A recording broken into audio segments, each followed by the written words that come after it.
C'est moi qui vais commencer. Si vous... I'll begin, if I may, Madam Chairperson. Madam Co-Chair, Mr. Co-Chair, ladies and gentlemen, Vice Chairs, members of the committee, hello, I'm Dr. Mauril Gaudreault, President of the Collège des médicins du Québec, which represents over 30,000 physicians and aspiring physicians, all specialities included. I'm accompanied by the Director General of the College, Dr. André Luet. I've been a family physician for over 40 years, and Dr. Luet has been a psychiatrist for over 30 years.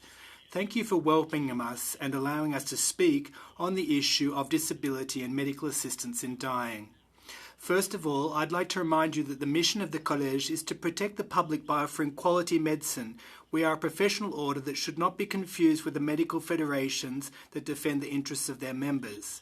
The Collège made its voice heard in this very room on medical assistance in dying through the voice of Dr. Louis Roy just a few weeks ago, and it didn't go unnoticed. Even Federal Minister Carla Qualtrough, who is responsible for the inclusion of people with disabilities, was outraged at what she was told was the Collège's position on babies from birth to 1 year of age. Let's set the record straight, please. Medical assistance in dying is a form of care, a medical act that may be appropriate in certain circumstances. It is not a political or moral or religious issue. It is a medical issue. Medical assistance in dying is governed by the Criminal Code. It is regulated by court rulings, and it has been the subject of ethical and deontological discussions for nearly 2 decades. Its acceptance is now complete.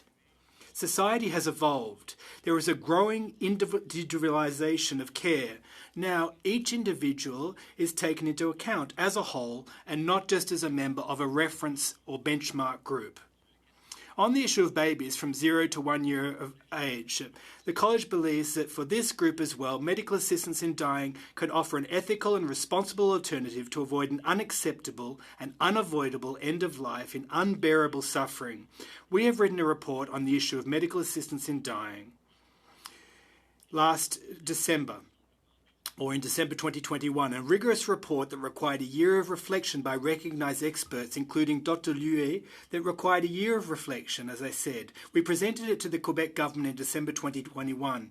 It said that in the case of a very poor prognosis and appalling living conditions, in cases of severe malformations or severe polysymptomatic syndromes, eliminating any prospect of relief and survival, medical assistance was possible. The College has never talked about euthanizing babies. Still less did it talk about administering medical aid in dying without parents' consent. The College said that this was a prospect to be explored and that the suffering of the parents must also be taken into account. In the same vein, for mature minors aged 14 to 18, our thinking is based on the following considerations. Suffering does not take age into account.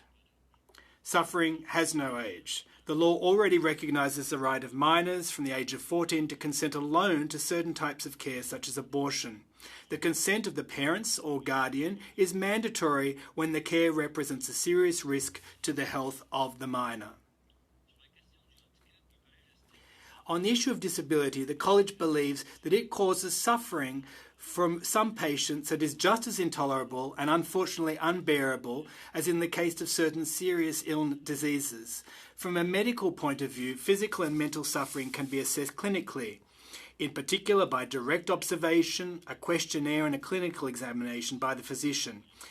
It's also a fact that the person affected, when capable, is able to express what he or she feels, and this also applies to vulnerable clients such as people under curatorship or incapable of consenting. In closing, we'd like to take this opportunity to remind you of the urgent need to harmonise Quebec and Canadian legislation regarding the notion of disability. The Canadian law uses the terms illness, affection and handicap, while the Quebec law uses the word illness only. This limits the use of this care for some Quebecers who would be entitled to it if they lived anywhere else in the country. For the Collège des médicins, there can no longer be 2 laws for the same suffering. We thank you for your attention, and we'd be delighted to answer your questions. Thank you.